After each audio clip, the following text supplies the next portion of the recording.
सर्दियों का समय था। पहाड़ों से घिरे एक छोटे से गांव में कड़कड़ाती ठंड पड़ रही थी।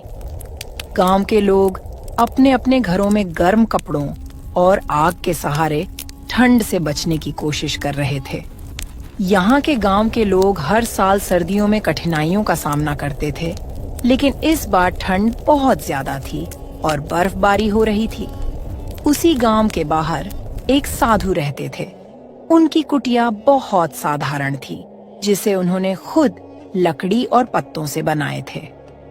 गांव के लोग कभी कभी उनके पास जाते थे, लेकिन इस बार ठंड के कारण सब ने उनसे दूरी बना ली थी। साधु का स्वभाव बहुत दयालु था और वे हमेशा दूसरों की मदद के लिए तत्पर रहते थे। वह साधु कड़कड़ाती ठंड में सहायता मांगने गांव में आते हैं।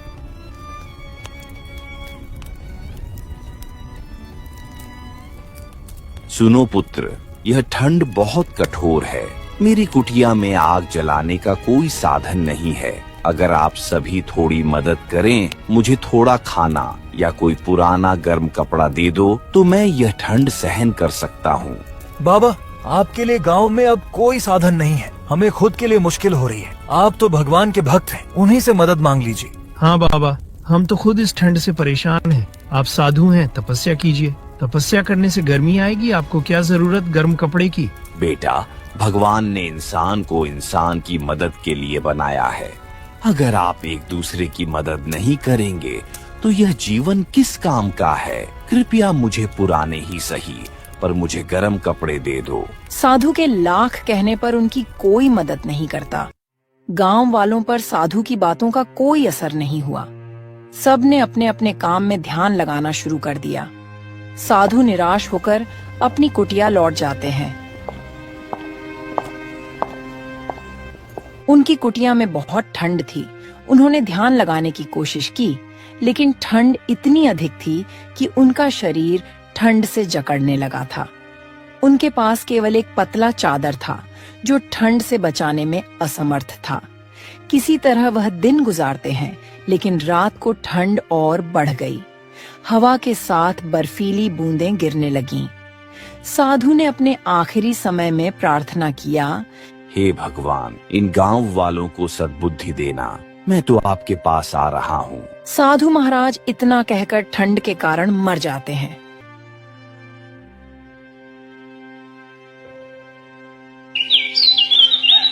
अगले दिन जब सूरज निकलता है, तो गांव वाले साधु की कुटिया की ओर गए तो देखते हैं कि साधु का शरीर बर्फ बन चुका था। साधु की मृत्यु की खबर पूरे गांव में आग की तरह फैल गई। लोग उनकी कुटिया पर एकत्र हुए।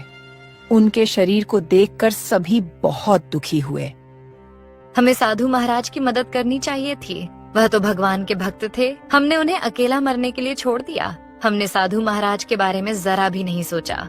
हमसे बहुत बड़ी भूल हो गई। हमने अपने स्वार्थ के आगे उनका जरा भी बात नहीं सुना।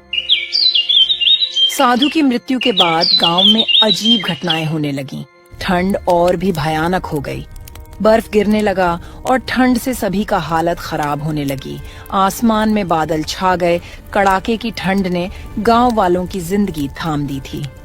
बर्फीली हवाओं ने जैसे हर किसी को घर में कैद कर दिया था। हर तरफ सन्नाटा पसरा हुआ था और ठिठुरती ठंड ने लोगों के दिलों में डर भर दिया था। खेत बंजर होने लगे थे। इस सर्द मौसम ने मानो हर किसी की जिंदगी थाम दी थी और लगातार बारिश होने लगी।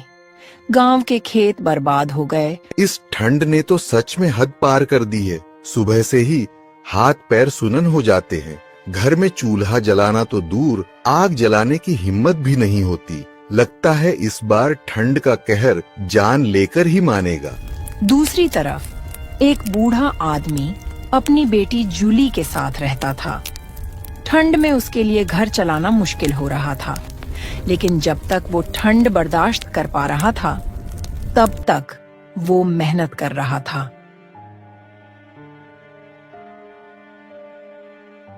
पिताजी, इतनी ठंड में आप खेत क्यों जाते हैं? देखिए ना, आपका चेहरा लाल हो गया है और हाथ पैर भी ठिठुर गए हैं। अगर आप बीमार पड़ गए तो हमारा क्या होगा? आपको अपना खुद का ख्याल रखना चाहिए। ये ठंड बहुत खतरनाक है पिताजी। बेटी, मैं भी जानता हूँ कि ये ठंड कितनी मुश्किलें खड़ी कर रही है, लेकिन अगर मैं खेत में काम नहीं करने जाऊँगा तो हम खाएंगे क्या? घर में कुछ बचा नहीं है। ये खेत ही हमारी रोटी का सहारा है। ठंड चाहे कितनी भी कड़ी हो, मुझे काम करना ही होगा। अगर मैं हार मान जाऊंगा तो तुम्हारे भविष्य का क्या होगा? लेकिन पिताजी, क्या कोई और तरीका नहीं है? क्या किसी से मदद नहीं ली जा सकती है? आपकी ये हालत देखकर मेरा दिल टूट जाता है।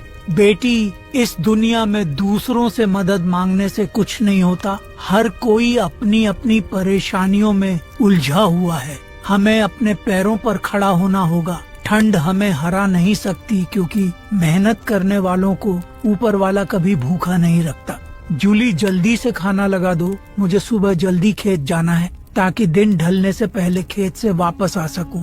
पिताजी, खाने के लिए घर में एक दाना भी नहीं बचा है और पैसे भी खत्म हो चुके हैं। क्या घर में खाने को कुछ भी नहीं बचा? ये कैसे हो गया जूली? कल ही तो सोचा था कि बाजार जाकर कुछ आटा दाल लेकर आऊंगा, लेकिन ठंड के मारे बाजार भी नहीं जा सका। पिताजी, आप भी हर बार हमारे लिए सब कुछ करते हैं। अब तो हाल ऐसा हो गया है कि आग जलाने के लिए भी लकड़ियाँ नहीं बची। ऊपर से ये ठंड हमारी जान ले रही है। बस कुछ लकड़ियाँ भी आज खत्म हो जाएंगी। निराश मत हो बेटी, ये मुश्किल वक्त भी बीत जाएगा। ऊपर वाला हमारे साथ है। जब तक मैं जिंदा हूँ तुम्हें भूखा नहीं रहने दूंगा। कल मैं जंगल जाऊंगा, चाहे कितनी भी ठंड क्यों ना हो। मेहनत करने वालों के लिए हर रास्ता खुला रहता है। जोखन अब मजबूर हो चुका था। वह फैसला लेता है कि वह जंगल से लकड़ियां काटकर बाजार में बेचेगा, अपने घर के लिए अनाज लाएगा। पर कड़ाके की ठंड ने पूरे गांव को अपनी चपेट में ले लिया था। चारों तरफ बर्फ की सफेद चादर और सन्नाटे का माहौल था। इस भयंकर ठंड में जोखन जैसे तैसे पेट की आग बुझाने के लिए हर हाल में काम करता था, चाहे ठंड जान ही क्यों न ले ले। हे ऊपर वाले, ठंड तो जानलेवा हो रही है, पर अगर लकड़ियां नहीं काटूंगा तो घर में चूल्हा कैसे जलेगा? खेत के सहारे रहूंगा तो हम बाप बेटी भूख से मर जाएंगे, क्योंकि खेत में अनाज अभी तैयार नहीं हुआ है। ये ठंड मेरी मेहनत का इम्तिहान ले रही है। जोखन लकड़ी काटने की बहुत कोशिश करता, लेकिन ठंड और बर्फ के ओले इतना गिर रहा था कि मानो आदमी की जान ही चली जाए। जोखन ठंड से हार मानकर वापस घर लौट आया। ठंड ने उसकी हिम्मत को झकझोर दिया था।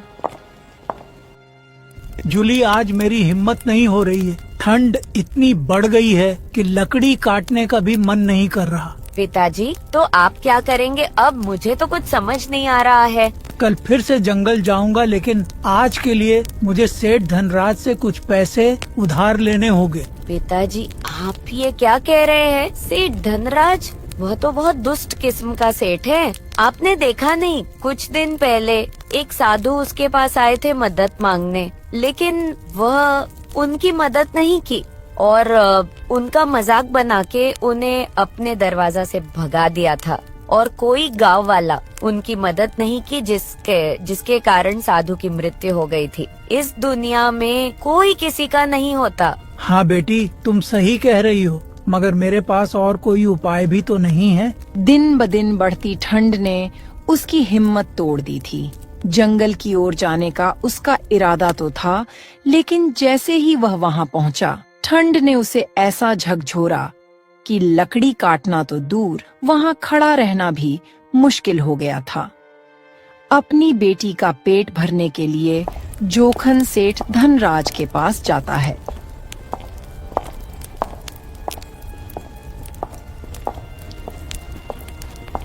सेठ जी, मुझे कुछ पैसे उधार चाहिए। घर में खाने पीने का इंतजाम नहीं हो रहा है और खेत की फसल भी अभी हुई नहीं है और लकड़ी काटने का काम भी ठंड के कारण नहीं हो पा रहा। तुम सोच भी कैसे सकते हो कि मैं तुम्हें पैसे उधार दूंगा? अगर तुम्हें पैसे उधार चाहिए तो तुम्हें अपना कुछ कीमती सामान मेरे हवाले करना होगा। सेठ जी, अगर आपने पैसे नहीं दिए तो मैं और मेरी बेटी भूख के कारण मर जाएंगे, क्योंकि इस ठंड की महामारी की वजह से सारा काम ठप पड़ा हुआ है। अगर तुम पैसे नहीं चुका पाए तो मेरी एक शर्त है, तुम्हें अपना सारा खेत मेरे नाम लिखना होगा। अगर तुम 1 महीने में मेरे पैसे वापस नहीं किया तो मैं तुम्हारा खेत अपने नाम करवा लूंगा और तुम्हारी बेटी से शादी भी करूंगा। ये आप क्या कह रहे हो सेठ जी? क्या बेहूदगी बात की है तुमने? मेरी बेटी तो अभी छोटी है, उसके भविष्य से खेलना आसान समझते हो? क्या तुम मेरी मजबूरी का फायदा उठाना चाहते हो? ये तुम्हारे सामने मेरी शर्त है। तुम मुझे पैसे लौटा नहीं सकोगे तो मेरी शर्त पूरी करनी होगी। मैं किसी भी हालत में तुम्हारी ये शर्त नहीं मान सकता, लेकिन पैसे आज ले रहा हूँ। 1 हफ्ते में तुम्हें चुकता करूँगा। याद रखना, ऊपर वाला है, सब देखता है। जोखन पैसे लेकर गुस्से में वहाँ से चला जाता है।